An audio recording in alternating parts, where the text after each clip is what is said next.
Magandang araw sa inyong lahat. Ako si Ruby David at ang pamagat ng aking lakbay sa Naysay ay Cabancalan National High School, puso ng aking mga alaala.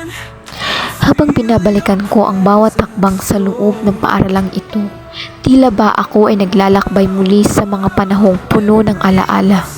Mga sandaling nagturo sa akin ng disiplina, pagkakaibigan at higit sa lahat pananampalataya.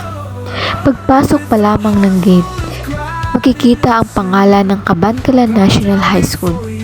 Sa aking kanan, makikita ang computer laboratory, katabi nito ang opisina ng punong guro na palaging abala sa mga estudyanteng sabik matuto sa mundo ng teknolohiya. Sa di kalayuan naman, nadaanan ko ang nakapaskil na bulletin board at katabi nito ang senior high school office, isang lugar na puno ng mga ngiti at pag-asa mula sa mga mag-aaral na nagsusumikap para sa kanilang kinabukasan.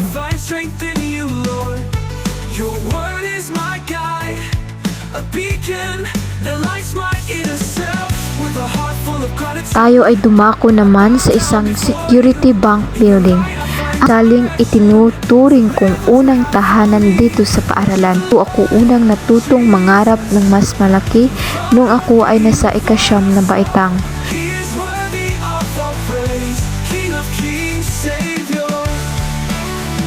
Makikita sa video ang nakasulat na pangalan Cabancalan National High School, Security Bank Building. Your word is my guide, a beacon that lights my inner self. With a heart full of gratitude, I bow down before you. In your light I find direction. So live Tara, at umakyat na. worship the Lord Jesus with all your being, with all your soul. He is worthy of our praise, King of kings, Savior. Even in pain, in the storm, I will worship you, Lord. For I know Muling sumilay sa aking puso ang mga alaala ng kabataan. Dati tuwing walang klase, dito ako madalas tumatambay. Humihinga ng sarili kong hangin habang pinagmamasdan ang tanawan sa ibaba. Sa mga sandaling iyon, natutunan kong minsan ang katahimikan ay isang kaibigan. Pagbaba, pinakita ko ang pader na may nakaukit na pangalan ng mga tumulong upang maitayo ang gusaling ito, kabilang na mga institusyong tulad ng Ateneo de Manila, De La Salle University, Kagawaran ng Edukasyon at Lungsod ng Cabancalan.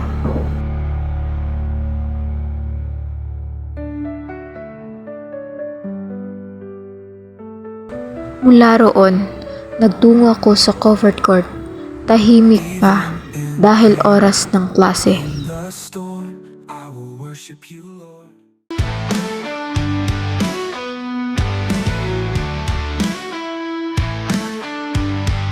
Umupo ako sa grandstand, isang lugar na may malalim na kahulugan para sa akin. Dito ako madalas mag-self-study nung ako ay nasa ika-10 baitang. Dito rin ako nagmumuni-muni, nagbabasa at nagdarasal. Mula roon, naglakad ako patungo sa kantin na may mga estudyanteng bumibili ng pagkain, babala at masigla. Makikita ang dalawang palapag na gusali para sa mga junior high school classrooms.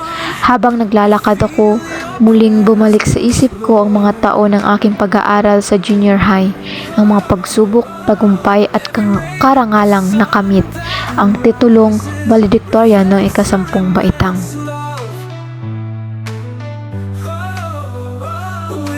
Naglalakad ako at may nadaanan akong faculty room. Ngunit nang nabuksan kong pinto, may mga guro sa loob. Ako'y magalang na humingi ng paumanhin dahil naabala ko sila. To live what you have for me. Worship the Lord Jesus with all your being, with all your soul.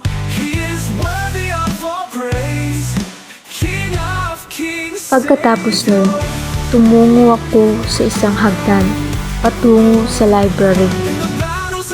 Nasilayan ko ang isang napakagandang view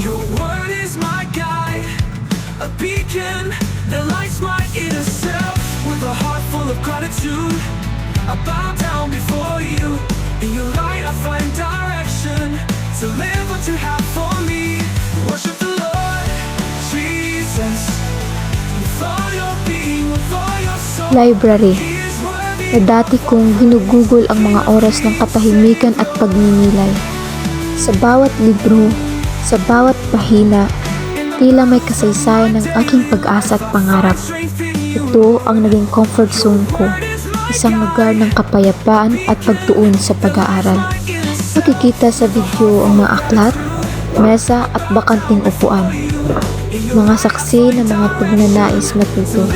Habang ako'y nagbabasa, namako ang presensya ng Diyos na gumagabay sa bawat hakbang ng aking edukasyon.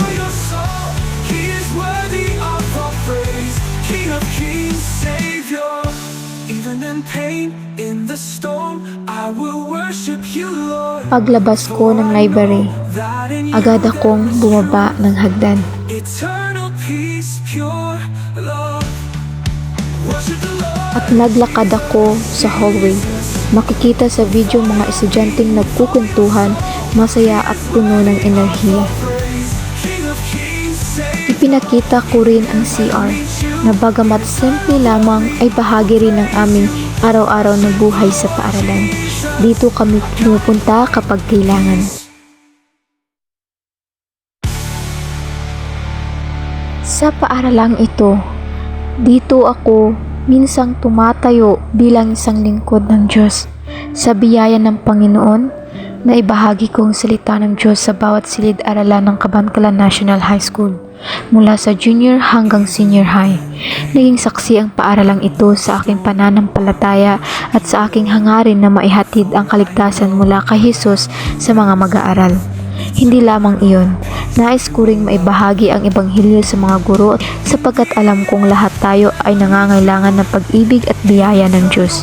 Sa pagtatapos ng aking paglalakbay, ang Cabancalan National High School ay isang lugar na humubog sa akin, hindi lang bilang estudyante, kundi bilang isang taong may puso, pananampalataya at pangarap. Ako si Ruby David at ito ang aking lakbay sa Naysay. Isang paglalakbay ng pag-aaral, pag-asa at pananampalataya.